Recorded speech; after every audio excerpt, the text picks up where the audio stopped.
ಸರ್ಕಾರಿ ಶಾಲೆಯ ಪುಟಾಣಿ ಮಕ್ಕಳು ಶ್ರಮಿಸಿ ಬೆಳೆಸಿರುವಂತಹ ಹೂವಿನ ಗಿಡಗಳ ಕುಂಡಗಳನ್ನು ಪುಡಿ ಮಾಡಿರುವಂತಹ ಘಟನೆ ಬೆಳಕಿಗೆ ಬಂದಿದೆ.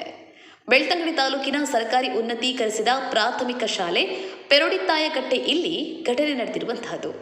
ಇನ್ನು ಬೆಳಗ್ಗೆ ಈ ಘಟನೆ ಬೆಳಕಿಗೆ ಬಂದಿದ್ದು, ಶಾಲಾ ಮಕ್ಕಳು ನಿರ್ಮಿಸಿ ನಳನಳಿಸುತ್ತಿದ್ದ ಹೂತೋಟವನ್ನು ಕಿಡಿಗೇಡಿಗಳು ಹಾಳುಗೆಡವಿದ್ದಾರೆ.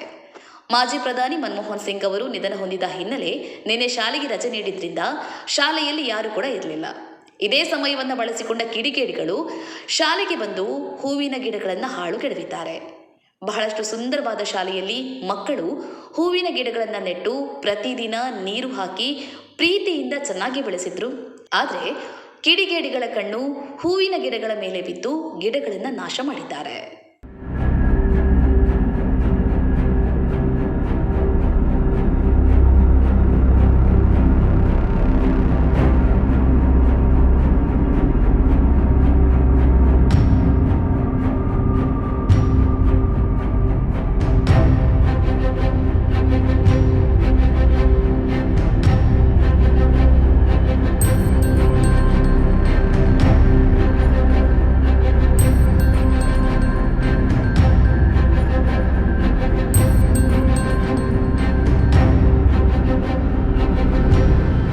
ಎಷ್ಟೋ ಕಡೆಗಳಲ್ಲಿ ಸರ್ಕಾರಿ ಶಾಲೆಗಳು ಅಭಿವೃದ್ಧಿ ಕಾಣದೆ ಮಕ್ಕಳು ತೊಂದರೆಗೆ ಒಳಗಾಗ್ತಾ ಇದ್ದಾರೆ.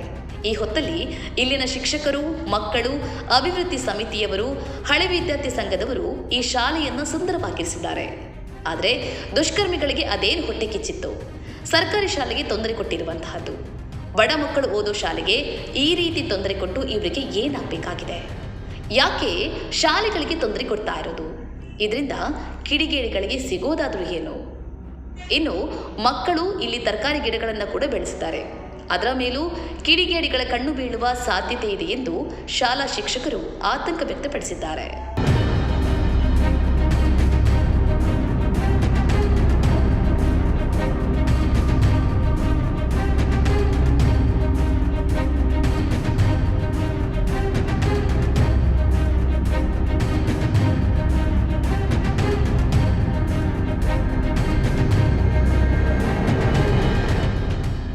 ಹೆಚ್ಚಿನ news ಅಪ್ಡೇಟ್ಗಾಗಿ Prajaprakash news YouTube channel ಅನ್ನು ಸಬ್ಸ್ಕ್ರೈಬ್ ಮಾಡಿ ಮತ್ತು ಬೆಲ್ ಬಟನ್ ಕ್ಲಿಕ್ ಮಾಡಿ.